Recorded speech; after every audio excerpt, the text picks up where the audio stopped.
All right, everybody, close your eyes. What do you hear? What does that remind you of? What are you hearing? Sleigh bells. Bells, right? Now, what makes the sound of a jingle bell? I don't know. I think there might be something inside.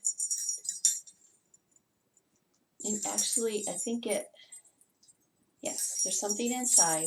When you jingle it, it hits the side of the bell to make the jingle sound. Now, what caused the bell to make the ringing sound? It bangs against the side, like I just said. So the sound is caused because something on the outside, but is made by something on the inside. So you have to physically shake it to get that sound. Because if it's just still, you don't hear anything, do you? No. So if you shake it, it takes an outside and an inside to make a sound. Life can be hard and shake us up sometimes, kind of like this jingle bell. What are some examples that can cause this?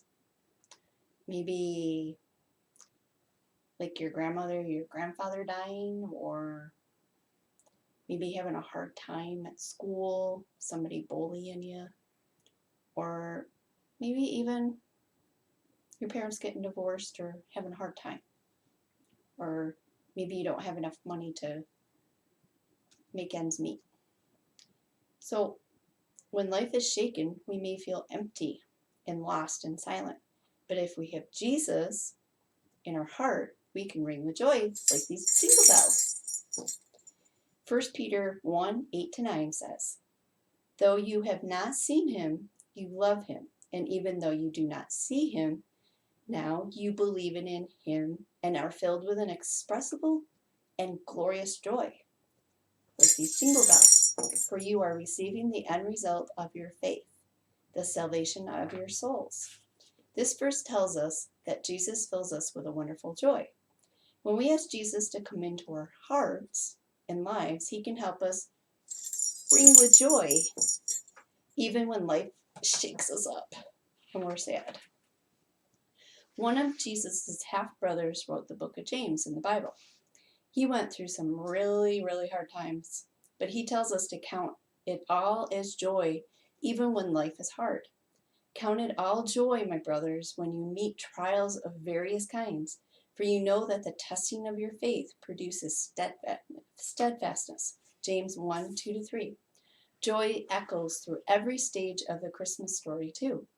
John the Baptist jumped for joy even in Elizabeth's mother's womb. When he was a baby, he wasn't even born yet. He was leaping inside. The angel announced joy to the shepherds. The wise men were filled with joy. Jesus' life was shaken a lot too. When Jesus was facing death on the cross, he was looking toward joy.